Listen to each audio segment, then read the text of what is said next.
Sébastien Bonnet. Bonjour Thibault. Vous êtes directeur associé chez Thalys Consulting, qui est membre de Square, et on va parler ensemble de la dynamique d'innovation, qui est considérée aujourd'hui comme un avantage réel face au nouveau paradigme stratégique. Mais il faut dire que ce n'est pas forcément facile dans un écosystème de plus en plus dense, face à une technologie de plus en plus complexe. C'est pourquoi vous avez identifié, dans le cadre de votre programme R&D en partenariat avec HEC Paris, 7 leviers qui sont autant de clés pour les entreprises qui ne savent pas forcément par quel bout prendre le problème. Alors, lequel est le premier de ces leviers ?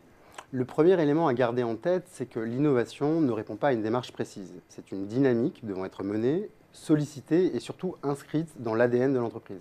C'est donc à la direction que revient la responsabilité d'impulser le mouvement via 3 axes, une stratégie, une organisation et une culture forte, afin que cette dynamique acquiert sa propre conscience au sein de l'entreprise. Vous venez de parler de l'impulsion venant de la direction. J'en conclus donc que tout le monde dans l'entreprise est concerné. Absolument Thibault. Toutes les strates de l'entreprise doivent être tournées vers cette dynamique, cette logique d'innovation, même ceux qui n'occupent pas de responsabilité managériale. C'est pourquoi il faut, et c'est le deuxième pilier, mettre en place des espaces d'autonomie qui vont donner à tous la confiance pour porter des projets innovants et légitimer une approche croisant à la fois le top-down et le bottom-up. Vous voulez parler d'espace géographique ou temporel ? Les deux. Bien entendu, l'entreprise doit prévoir un temps libre dédié exclusivement à la démarche d'innovation, sans que cela n'impacte leur travail principal. C'est la logique de l'ambidextrie organisationnelle qui permet à une organisation d'explorer autant que d'exploiter. C'est le troisième levier. C'est d'ailleurs ce que fait Google, par exemple, qui donne une journée par semaine à ses employés pour qu'ils travaillent à un projet personnel. Et comment faire pour que tout cela ne se transforme pas en temps perdu pour l'entreprise ? Eh bien, il ne faut pas oublier qu'un processus d'innovation est un processus qui vit en parallèle des processus plus classiques de l'entreprise, mais qui n'en est pas déconnecté. Le quatrième levier, c'est donc de mettre en place, comme dans n'importe quel autre processus, des critères et des comités d'évaluation propres à chacune des phases de l'innovation. C'est d'ailleurs ce qui va permettre d'animer la dynamique, de valoriser le travail effectué et de stimuler l'intérêt des autres collaborateurs. In fine, c'est ce qui va créer des synergies dans différents projets qui gagneront en valeur dans la collaboration.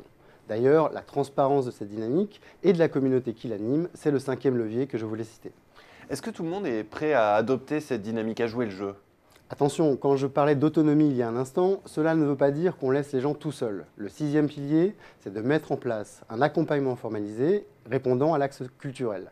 Cet accompagnement peut passer par l'identification d'ambassadeurs, d'entrepreneurs, créateurs ou promoteurs, des formations, des learning expéditions permettant des rencontres avec des écosystèmes innovants ou encore des interventions d'experts qui vont faire gagner les projets en pertinence. Et est-ce qu'il faut mettre des incitations en place pour motiver les équipes dans cette démarche ? Oui, cette incitation à la participation, c'est le septième et dernier levier.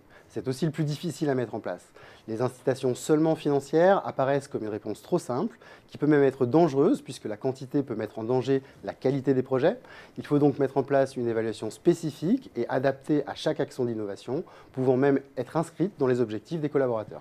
Pour conclure, Sébastien Bonnet, ces leviers sont indissociables les uns des autres ? Absolument, Thibault. C'est leur combinaison qui va garantir la mise en place d'une dynamique d'innovation plus pertinente, plus porteuse de valeur et surtout plus pérenne. C'est pourquoi nous avons choisi depuis 2 ans, en partenariat avec HEC Paris, d'orienter notre programme de R&D sur la construction d'un modèle unique et intégratif de diagnostic et de recommandation pour nos clients. Notre ambition est claire, devenir un spécialiste au travers d'une nouvelle marque, Impulse. Eh bien, merci beaucoup Sébastien Bonnet pour cette présentation. Merci. Merci Thibault.